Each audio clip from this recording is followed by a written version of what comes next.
Good evening Manthani people group. జిజ్ఞాసలో భాగంగా ఈనాటి నా సందేహం చర్చనీయాంశంగా తీసుకుంటానని భావిస్తున్నాను. కర్మ ఫల భోగానుభవ ప్రాముఖ్యంగా పశ్చాత్తాపాన్ని మించిన స్వయం కృత అపరాధ విమోచన శిక్ష లేదంటారు.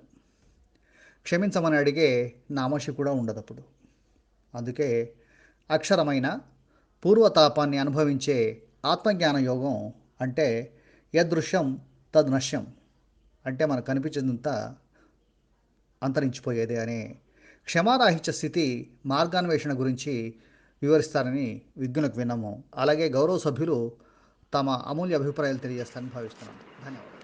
డాక్టర్ అశోక్ గారు, క్షమ ప్రాయశ్చిత్తం గురించి మీరు మంచి ప్రశ్న సంధించారు. ఇవాళ కూడా జిజ్ఞాసలో క్షమ అనేది యక్ష ప్రశ్నల్లో కూడా యక్షుడు అడుగుతాడు ధర్మరాజుని, క్షమ అంటే ఏమిటి అని.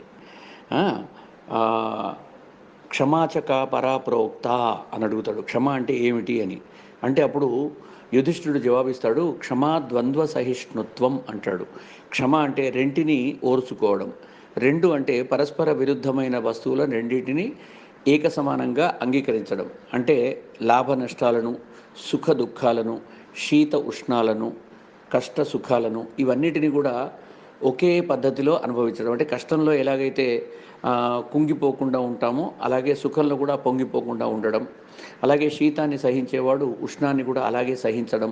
అంటే కేవలం శీతానికి అలవాటు పడ్డ వాళ్ళు ఉష్ణాన్ని భరించలేరు. ఉష్ణమండలం వాళ్ళు శీత ప్రదేశంలో యూరోప్కి వస్తే వాళ్ళు బ్రతకలేరు. అలాగే చల్లని ప్రదేశాల్లో ఉండేటువంటి వాళ్ళని తీసుకెళ్ళి ఎక్కడనో నల్ల దేశాల్లో బాగా సూర్యుడు మండే ప్రచండ ఆతపం ఉండేటువంటి ప్రాంతంలో పెడితే అక్కడ కూడా వాళ్ళు బ్రతకలేరు. కాబట్టి అది ద్వంద్వ సహిష్ణుత్వం కాదు. ద్వంద్వ సహిష్ణుత్వం కేవలం భారతీయుల్లో ఉంటుంది. మనం కష్ట సుఖాలు, సుఖ దుఃఖాలు, లాభాలాభాలు, జయాజయాలు, అలాగే ఇవన్నీ కూడా మనం శీతోష్ణాలను సమానంగా మనం భరించేటువంటి శక్తి మనకు ఉంటుంది. మనకు 6 ఋతువులు ఉన్నాయి కనుక. ఇక ప్రాయశ్చిత్తం విషయం మీరు అడిగారు. ప్రాయశ్చిత్తం అంటే ప్రాయ అంటే తరచుగా, చిత్తం అంటే తలుచుకోవడం. అంటే జరిగిపోయినటువంటి చెడును తలుచుకొని బాధపడి చేసిన వాళ్ళకి క్షమార్పణ కోరడం. ఏదైనా మన వలన తెలియక తప్పు జరిగితే వాళ్ళని మనం క్షమించమని అడగడంలో చాలా ఆంతర్యం ఉంది. అలా అడిగినప్పుడు అద్భుతమైనటువంటి శాంతి, మనశ్శాంతి మనకు కలుగుతుంది. ఎవరికైతే మన వలన దోషం జరిగిందో, తప్పు జరిగిందో వాళ్ళకు కూడా తృప్తి కలుగుతుంది. పాపం సరేలే, చేసినప్పుడు అయిపోయింది, అదేదో జరిగిపోయింది, పాపం ప్రాయశ్చిత్తం చెప్పుకున్నాడు కదా ఆయన, చేసిన పాపం చెప్పుకుంటే పోతుంది అని చెప్పి ఆయనకు కూడా అనిపిస్తుంది. ఏదైనా పాపాన్ని కనుక మనం మనసులో పెట్టుకొని చెప్పకుండా అలాగే కుళ్ళి చచ్చామంటే శంకరాచార్యుల వరకు అంటారు కిం శల్యం అని. జీవితాంతం కూడా గుచ్చుకునే ముళ్ళు ఏది అని శంకరాచార్యుల వారు అడిగి ఆయన ప్రశ్నోత్తర మాలిక అనే ఓ పుస్తకం రాశారు. అద్భుతమైన స్తోత్ర కావ్యం. అందులో నీతులు చాలా బాగుంటాయి, మారల్స్. దాంట్లో అడుగుతాడు, కిం శల్యం,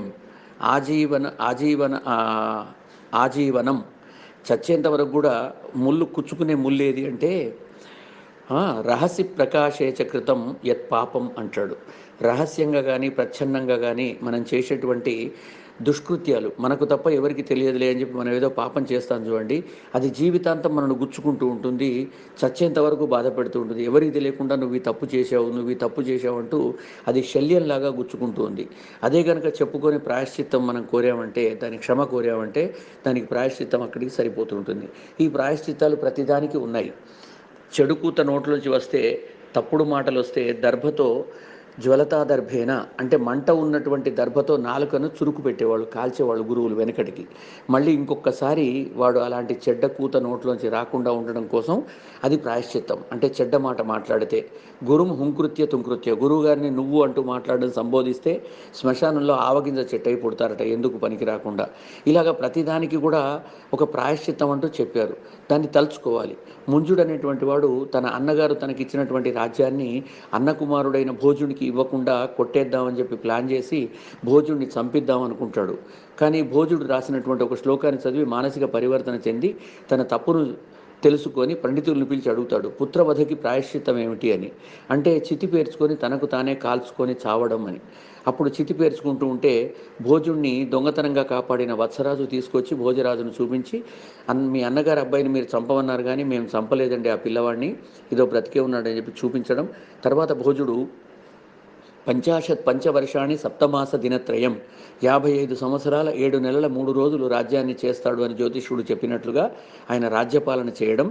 సింధులేని కొడుకైనటువంటి భోజుడు ఆ ముంజుడు నుంచి రాజ్యాన్ని, చిన్నాన నుంచి రాజ్యాన్ని వెనక్కి తీసుకొని తన రాజ్యాన్ని తను పరిపాలించుకోవడం అనేటువంటిది మనం చూస్తాం. ఈ విధంగా ప్రాయశ్చిత్తం అనేటువంటిది చెప్పుకుంటే పోతుంది. అలాగే గురువుగారిని ఓడించినటువంటి పాపానికి ఊకపొట్టు పైన కూర్చొని శంకరాచార్యులతో వాద వివాదానికి దిగినందువల్ల ఊకపొట్టు పైన కూర్చొని తనకు తాను కాల్చుకోవడం అనేటువంటిది మండన విష్ణుని విషయంలో కూడా మనం చూస్తాం. ఇలాగ అనేక విషయాల్లో మనకు ప్రాయశ్చిత్తాలంటూ కనిపిస్తూ ఉంటాయి. వేదంలో కూడా ఈ ప్రాయశ్చిత్తాన్ని ఏమని చెబుతారంటే, ఇదానీం అనాద్య విద్యావాసనయా సంసార చక్రే అస్మిన్ మహతి నానా యోనిషు జనిత్వా కేనాపి భాగ్య విశేషేణ ఇదానీం మనుష్య జన్మ విశేషం ప్రాప్తవతో మమ జన్మ ప్రభృతి ఏతత్ క్షణపర్యంతం మనోవాక్కాయ కర్మభిః జ్ఞానతో అజ్ఞానతః కృతానాం మహాపాతక ఉపపాతకాదీనాం నవవిధానాం పాపానాం సద్యః అపనోదన ద్వారా శ్రీ పరమేశ్వర ప్రీత్యర్థం అంటూ దీన్ని, ఈ ప్రాయశ్చిత్తాన్ని పెళ్లి సంకల్పంలో కూడా చదివిస్తారు.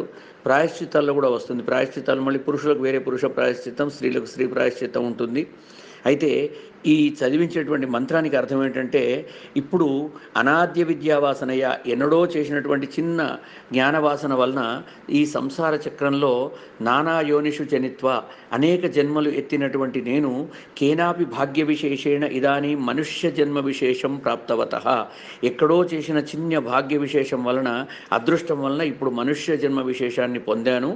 నా జన్మ ప్రభృతి ఏతత్ క్షణ పర్యంతం, పుట్టిన నాటి నుంచి ఈ క్షణం వరకు కూడా మనోవాక్ కాయ కర్మభిః, మనస్సుతో, నోటితో, శరీరంతో, పనులతో, కర్మలతో ఏదైనా నేను గనక జ్ఞానతో అజ్ఞానత కృతానాం, తెలిసి చేసినటువంటి, తెలియక చేసినటువంటి మహాపాతక ఉపపాతకాదీనాం, పంచమహాపాతకాలు కానీ 9 ఉపపాతకాలు కానీ నవవిధానాం పాపానాం, 9 రకాల పాపాలకు కూడా సద్య అపనోదన ద్వారా శ్రీ పరమేశ్వర ప్రీత్యర్థం, వెంటనే ఆ పాపాలన్నీ నశించుగాక అని చెప్పి ముంతలో ముంతెడు బియ్యం, ఓ ద్రవ్యం ఏదో రూపాయో 11 రూపాయలో 101 1001 పెట్టి ప్రాయశ్చిత్త సమయంలో బ్రాహ్మణుడికి దానం ఇచ్చుకోవడం అనేటువంటిది మనం చూస్తూ ఉంటాం. పెళ్లిలో అయితే ఈ మంత్రం చెప్పించేసి కన్యాదాతతోటి అనిపించి కన్యాదానం చేయిస్తారు. ఎందుకంటే ఈ ఒక్క కన్యాదానం కనుక చేస్తే గంగా వాలుకాభి సప్తర్షి మండల పర్యంతం ఏకైక వాలుకాపకర్ష క్రమేణ సర్వరాశపకర్ష సమిత కాలే బ్రహ్మలోకే నివాస సిద్ధ్యర్థం అంటూ ఒక్కొక్క బియ్యపు గింజను పెడుతూ పోతే బ్రహ్మలోకం వరకు కూడా సప్తర్షి మండల పర్యంతం దాకా నిలబెడితే ఎన్ని బియ్యపు గింజలు పడతాయో అన్ని వేల కోట్ల సంవత్సరాలు ఈ దంపతులు క్షేమంగా ఉండాలంటూ దీవిస్తూ చెప్పేటువంటిది. కాబట్టి ప్రాయశ్చిత్తం అనేటువంటిది చేసుకుంటే చేసిన పాపానికి తప్పనిసరిగా ఆ దోషం తొలగిపోతుంది. అలాగే అహల్య చేసినటువంటి తప్పు ఆమెకు తెలియకుండా జరిగిపోయినా సరే భర్త కాళ్ళపైన పడి క్షమాపణ కోరితే భర్త గారు ఆమెను, రాముల వారు వచ్చి నీకు పాదం సోకినప్పుడు నువ్వు మళ్ళీ మనిషి అవుతావని చెప్పి శాప అవసానాన్ని చెప్పాడు. ఎందరో తెలియక ఒక తొందరపాటులో చేసినటువంటి పనికి వాళ్ళు మళ్ళీ ప్రాధేయపడితే శిక్షను వెనక్కి తగ్గించుకోవడం, రాముడు ఇంద్రపుత్రుడైన కాకాసురుని మీద బ్రహ్మాస్త్రం ప్రయోగించి మళ్ళీ వెనక్కి తీసుకోవడం అనేటువంటి సందర్భంలో కూడా చూసినాం.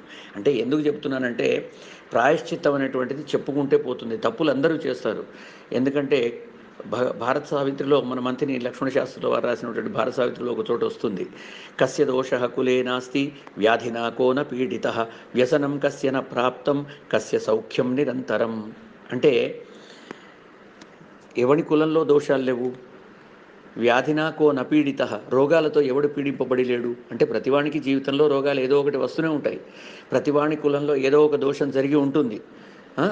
వ్యసనం కస్య నప్రాప్తం, ప్రతివాడికి ఏదో ఒక వ్యసనం ఉంటుంది. సద్వ్యసనం ఉండొచ్చు, దుర్వ్యసనం ఉండొచ్చు. అలాగే కస్య సౌఖ్యం నిరంతరం అంటాడు కృష్ణ పరమాత్మ దుర్యోధనుడితోటి. అంటే ఎవనికి కూడా సుఖం నిరంతరంగా ఉండదు. చక్రార పంక్తిరివ గచ్చతి భాగ్య పంక్తి. మనం గనక ప్రాయశ్చిత్తాన్ని కోరుకుంటే, ఎవరినైనా గనక క్షమిస్తే మనకు సుఖాలు అప్పనంగా వచ్చేస్తాయి. అంటే ఒక సైకిల్ చక్రానికి వాల్వ్ ఉంటుంది, గాలి కొట్టే వాల్వ్. ఆ సైకిల్ నడుస్తున్నప్పుడు ఆ వాల్వ్ అనేటువంటిది పైకి వెళుతుంది, మళ్ళీ కిందికి వస్తుంది, మళ్ళీ పైకి వెళుతుంది, మళ్ళీ కిందికి వస్తూ ఉంటుంది.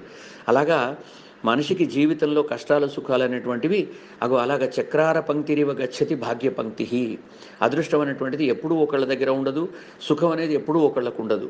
సుఖం అంటేనే నిరంతరం, సుఖం ఎవరికి ఇవ్వడు భగవంతుడు. ఎప్పుడూ ఏదో ఒక కష్టాలు ఉంటాయి, దాన్ని పోవడానికి మళ్ళీ సుఖాలు ఇస్తాడు. సుఖస్యానంతరం దుఃఖం, దుఃఖస్యానంతరం సుఖం. సుఖం తర్వాత దుఃఖం, దుఃఖం తర్వాత సుఖం రావడం సహజం.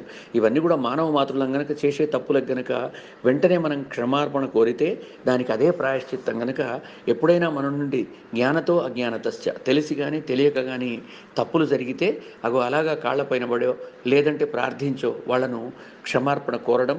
ఈ సారీ చెప్పుకోవడం ఇవాళ మనం చెప్పుకున్నది కాదండి. పూర్వకాలంలోంచి కూడా ఇవన్నీ ఉన్నాయి. ఎక్కడైనా సరే, ఎక్కడైనా తప్పు జరిగితే వెంటనే రెండు చెవులు చేతులతో పట్టుకొని, వ్యత్యస్తంగా పట్టుకొని చెవులు కిందికి వంచేసి వాళ్ళు తన యొక్క తప్పును చెప్పుకోవడం, గోత్రప్రవరలు చెప్పేసి ఈ తప్పు నా వలన జరిగింది అని చెప్పి చెప్పుకొని నీళ్లు విడిచి వాళ్ళ దగ్గర ప్రాయశ్చిత్తాన్ని కోరడం, అంటే ప్రార్థించడం. దాంతో వాళ్ళు కనికరించేసి వాడి యొక్క తప్పుకు అవసాన దేశం చేయడం. బ్రహ్మరాక్షసి వైపు అని చెప్పి తిట్టినా, తర్వాత కల్మాషపాదుడు నీళ్లు తన కాళ్ళపైనే తాను చల్లుకున్నాడు. ఇలాగ ఎక్కడ జరిగినా సరే దానికి శిక్షకు మళ్ళీ అవసానం వాళ్ళు చూపించారు. బ్రహ్మరాక్షసి అయిపోయిన క్షపించిన వాళ్ళు కూడా మళ్ళీ ఎన్నడూ మళ్ళీ వాడు మామూలు మనిషి అవుతాడో వాళ్ళకి శాపావసానం ఇచ్చారు. మనం కోజాగిరి పున్నమ కథలో వలితుడు చండీ కథలో కూడా అదే చూస్తాం. తండ్రి గారు శాపం ఇస్తాడు కూతురికి, ఒకే సంతానం ఉంటుంది, నువ్వు పనికిరాని దానివి అవుతావు, అల్లుడిని చాలా ఏడిపిస్తున్నావు అని చెప్పి తండ్రి గారు ఇచ్చిన శాపాలకు అన్నిటికి కూడా ఆయన అవసానం ఇస్తాడు మళ్ళీ తర్వాత. అంటే ఒకే కానుకున్నటువంటి చెట్టు అరటి చెట్టు, అరటి చెట్టుగా పుడుతుంది. అలాగే అళి వళి అని సంస్కృతంలో ఒక శ్లోకం ఉంది. అళి అంటే ఈ తుమ్మెదలు, తుమ్మెద కూడా ఒక సంతానాన్ని కలిగే చచ్చిపోతుంది. అలాగే వృశ్చికం, తేలు కూడా ఒక సంతానాన్ని కానీ చనిపోతుంది. ఇలాగా పుట్ట పగిలి చచ్చిపోతుంది తేలు పిల్లలను పుట్టిన తర్వాత. అలాగే అరటి చెట్టు కూడా ఒక గిల వేసిన తర్వాత చనిపోతుంది. ఇలాంటి జన్మలన్నీ ఎత్తుతుంది. తర్వాత నాన్నగారు చెప్పినట్టుగా మంచి జన్మను కూడా పొందుతుంది. అలాగే బ్రాహ్మణ కూతురైనటువంటి తాటకను మీరు చూశారు. 1000 ఏనుగుల బలం కలిగిన తాటక ఒక బ్రాహ్మణుని యొక్క కూతురు. శాపంతో ఆమె అలాగా మారిపోయి, రాక్షసిగా మారిపోయి అందరినీ హింసించడం, చివరికి రాముల వారి బాణాన్ని తగిలి ఆమె ప్రాణాలు వదిలి ఉత్తమ గతులు పొందడం మనం రామాయణంలో కూడా చూస్తాం. అంటే చేసిన తప్పుకు అవసానం అనేటువంటిదే ప్రాయశ్చిత్తం. తప్పును మనం ఒప్పుకోవడం, దాన్ని వినయంగా వినమ్రంగా అంగీకరించడం, దానికి శిక్షను మనం కోరడం. ఆ శిక్ష వలన మనకు దాని యొక్క తప్పు యొక్క తీవ్రత తప్పక తగ్గుతుంది. భారవి అనేటువంటి కవి చాపల్యంతో అందరూ మెచ్చుకుంటూ ఉంటే ఇంట్లో నాన్నగారు మాత్రం నన్ను మెచ్చుకోవట్లేదని చెప్పి ఈ నాన్నను చంపేస్తానని గుండ్రాయి తీసుకొని అటక మీద ఎక్కి కూర్చొని రాత్రి నాన్నను చంపుదామని చెప్పి ప్లాన్ చేస్తాడు. అప్పుడు భారవి గారి తండ్రి గారు అమ్మగారు ఇద్దరు కూర్చుంటారు మంచంలో. వీడు రాయి వేయబోతున్నప్పుడు తల్లి అంటుంది, ఏమండి మన చిన్నవాడిని ఊరంతా మెచ్చుకుంటూ ఉంటారు, వాడు పెద్ద కవి, మీరు మాత్రం మెచ్చుకోవట్లేదు ఎన్నడూ కూడా, వాడు చిన్నబోతున్నాడండి అంటది. అప్పుడు ఆ నాన్నగారు అంటారు, ఓసే పిచ్చిదానా, నా కొడుకు వజ్రమే, కోహినూరు డైమండ్ ఆయన, అలాంటి కొడుకు ఎవరికైనా ఉన్నాడా? కొడుకు ముందర కొడుకును మెచ్చుకుంటే వానికి ఆయుక్షీణం, అందుకని వాడిని నేను మెచ్చుకోవట్లేదు, కానీ నా కొడుకు లాంటి కొడుకు ఎక్కడ ఎవరికి ఇంతవరకు పుట్టలేదు, ఇక పుట్టడు అని చెప్పి కొడుకును ప్రశంసిస్తాడు. ఇది విన్నటువంటి కొడుకు కిందికి దిగి క్షమార్పణ కోరి తండ్రిని, నాకేమన్నా ప్రాయశ్చిత్తం చెప్పండి, నన్ను శిక్షించండి అంటాడు. అప్పుడు వాళ్ళ నాన్నగారు, నీకు భయంకరమైన ఒక శిక్ష వేస్తాను, వెళ్ళి అత్తగారింట్లో ఒక నెల్లాళ్ళు ఉండి రమ్మంటాడు. అత్తగారింట్లో ఉండి రమ్మంటే, అత్తగారింట్లో ఉండడం అంటే పెద్ద స్వర్గవాసమే కదా, చక్కని సుఖాలు దొరుకుతాయి. అత్తగారింట్లో వెండి కంచంలో భోజనం పెడతారు, కొత్త టవల్ను మనకు తుడుచుకోవడానికి పెడతారు, బాత్రూంలో వేడి నీళ్ళు సిద్ధంగా కొబ్బరిలో కాగబెట్టినవి పోసి వస్తారు, బావమరుదులు వెళ్ళి సబ్బు కొత్తది తెచ్చి పెడతారు, పాత సబ్బును తీసేస్తారు. ఎన్ని సుఖాలు ఉంటాయో మనం అందరం చూస్తూ ఉంటాం. ఒక్కొక్కడు సాగినంత సాగించుకుంటారు అత్తగారిళ్లలో. అయితే ఈ భారవి నాన్నగారిని ప్రాధేయపడతాడు, ఇది శిక్ష కాదండి, నేను చేసిన తప్పుకు ప్రాయశ్చిత్తపూర్వకంగా ఏదైనా పెద్ద శిక్ష వేయండి అంటాడు. లేదురా బాబు, అనుభవం పెద్ద శిక్ష, నీ జీవితంలో అనుభవం రావాలి, వెళ్ళి అత్తగారింట్లో ఉండి రమ్మంటాడు. భారవి వెళ్ళి అత్తగారింట్లో ఉంటూ ఉంటాడు. ఆ అత్తగారు వాళ్ళ పాపం మధ్యతరగతి బ్రాహ్మణ కుటుంబం, చాలా కష్టపడి అల్లుడు గారికి సకల మర్యాదలు చేస్తూ ఉంటారు. వాడు ఏది లేదనకుండా షడ్రసోపేతమైన భోజనాలతో అతన్ని మేపుతూ ఉంటారు భారవిని. పాప 4-5 రోజులు బాగా తింటాడు. తిన్న తర్వాత ఆ బావమరుదులకు తెలుస్తూ ఉంటుంది. భారవి వచ్చి మా ఇంట్లో వచ్చి చేరాడు, మేస్తున్నాడు, అక్కని తీసుకుపోయే మాట చెప్పట్లేదు, ఇక్కడ వచ్చి చేరాడు, అమ్మా నాన్నలకు ఎంత కష్టం అవుతుంది, చేతిలో చిల్లి గవ్వలేదు, పక్కింటి వాళ్ళ దగ్గర ఫ్రెండ్స్ దగ్గర అందరి దగ్గర అప్పులు తెచ్చేసి నాన్నగారు వీడిని మేపుతున్నాడు, ఈ బావని ఇంట్లోంచి వెళ్ళగొట్టాలి అని ఇద్దరు బావమరుదులు కూడా చాలా గట్టిగా నిర్ణయించుకుంటారు. ఇలా మనసులో అనుకుంటున్న టైంలో ఈ భారవి గారు తేరగా తింటూ ఏమి తోచక, కవి కదండి పాపం ఆయనకి ఆలోచనలు వస్తూ ఉంటాయి, మొగం కడుక్కుంటూ ఆ చేతిలో ఉన్న నల్ల కసిక బొగ్గుతోటే వాళ్ళ తెల్లటి గోడల పైన ఒక వాక్యం రాస్తాడు. ఏమని? శ్వశుర గృహ నివాసం స్వర్గతుల్యో నరాణాం అని. అత్తగారిల్లు స్వర్గం వంటిది అని రాస్తాడు. మనుషులకి అత్తగారిల్లే స్వర్గం అని చెప్పి రాస్తాడు ఆ గోడ పైన. అది చూడంగానే బావమరుదులకి ఇంకెక్కడనో మండుతుంది. ఛీ, వీడు తినడమే కాకుండా ఇంకా పిచ్చి పిచ్చి గోడలని పాడు చేస్తున్నాడు ఈ బావగాడు అని చెప్పి మొహం మీద ఏమీ అనలేక, అక్క మొగడు కదా చేసి వాళ్ళు చదువుకున్న వాళ్ళే. ఆ పెద్ద బావమరిది గోడ పైన ఆయన రాసిన శ్లోక పాదానికి కింద ఆయనకు తెలియకుండా మరుసటి రోజు ఆయన లేచి వచ్చేసరికి ఇంకో వాక్యం రాసి పెడతాడు. పెద్ద బావమరిది ఏం రాస్తాడంటే, యది భవతి వివేకి పంచవా షడ్దినాని అని రాస్తాడు. ఎవడైనా అల్లుడు వివేకవంతుడైతే అత్తగారింట్లో 5 లేదా 6 రోజులు ఉంటాడు. కానీ ఇలా నెలల పొంట తింటూ గడపడం అనేటువంటిది వివేకవంతుల లక్షణం కాదు అని చెప్పి వాడు రాస్తాడు. యది భవతి వివేకి పంచవా షడ్దినాని అని రాస్తాడు. అది అర్థం చేసుకున్న భారవి నషాళానికి తాకుతుంది. అమ్మో, వీడెవడో బాగానే రాశాడు పెద్ద బావమరిది అనుకుంటాడు, ఊహించేసి దాని కింద 3వ రోజు వాళ్ళకు తెలియకుండా భారవి గారు 3వ లైన్ యాడ్ చేస్తాడు. ఏమని రాస్తాడంటే, దధి మధు ఘృతలోపై మాసమేకం వసామి. పాలు, పెరుగు, వెన్న, నెయ్యి, తీపి, చక్కెర, మిఠాయిలు ఇవన్నీ కూడా నా భోజనంలో మీరు కోసేసినా సరే, ఏమీ లేకుండా పచ్చడి మెతుకులు మజ్జిగన్నం పెట్టినా సరే, నెల్లాళ్ళు ఇక్కడ ఉంటాను, మాసమేకం వసామి అని రాస్తాడు. తర్వాత చదివినటువంటి చిన్న బావమరిదికి చాలా కోపం వస్తుంది. ఊరి విధవ, ఈ మాట ముందే చెప్తే ఇన్నాళ్ళు ఇన్ని అప్పులు చేసేవాళ్ళం కదా, మొదటి రోజు నుంచే మేము తినేదేదో నీకు పెట్టి ఏడిచేవాళ్ళం అని చెప్పేసి బాధపడి వాడు కింద రాస్తాడు 4వ లైను, శ్లోక పూర్తి చేస్తాడు చిన్న బావమరిది. ఏమని రాస్తాడంటే, తదుపరి దినమేకం పాదరక్ష ప్రయోగ. ఆ తర్వాత ఒక్కరోజు ఎక్కువ ఉన్నా నిన్ను చెప్పుచ్చు కొడతామని చెప్పేసి చిన్న బావమరిది రాస్తాడు. అది రాసిన వెంటనే అది చదువుకొని భారవి ఇంతటి శిక్షను అనుభవించలేక చెప్ప పెట్టకుండా మూటముళ్ళ సర్దుకొని సందుకు తీసుకొని రాత్రికి రాత్రి వాళ్ళ ఇల్లు ఖాళీ చేసి ఎవరికి చెప్పకుండా నాన్నగారి దగ్గరికి వచ్చి కాళ్ళ మీద పడతాడు. స్వర్గతుల్యం అని చెప్పాను కానీ అది దానంత నరకం లేదండి, బుద్ధిమంతుడైన వాడు 1 రోజు ఉంటాడు, 2 రోజులు ఉంటాడు, సరైన జ్ఞానోదయం కలగడానికే మీరు నన్ను అక్కడికి పంపించారని చెప్పేసి నాన్నగారి కాళ్ళపైన పడతాడు. భారవి అనేటువంటి కిరాతార్జునీయం, ఒక పంచమహాకావ్యాల్లో ఒక మహాకావ్యమైన కిరాతార్జునీయాన్ని రాసినటువంటి భారవి మహాకవి. అంటే ఎందుకు చెప్తున్నానంటే, తను చేసిన తప్పుకు ప్రాయశ్చిత్తం అంటే ఆ శిక్షను అనుభవించడమే. కాకపోతే తప్పు ఒప్పుకుంటే శిక్ష యొక్క పరిమాణం తగ్గుతుందేమో కానీ అసలు శిక్ష లేకుండా తప్పించుకోవడం ఎవరి వల్ల కాదు. తెలిసి చేసినా తెలియక చేసిన దీపాన్ని ముద్దు పెట్టుకుంటే మూతి కాలడం అనేది సహజం. ధన్యవాదాలు. మంచి అవకాశం ఇచ్చినటువంటి రుద్రపట్ల అశోక్ గారికి, అలాగే ఓపికగా విన్నటువంటి మీ అందరికీ కూడా మనఃపూర్వక నమస్కారాలు. మీ రంగి సత్యనారాయణ, మంథని పీపుల్స్ గ్రూప్, మంథని.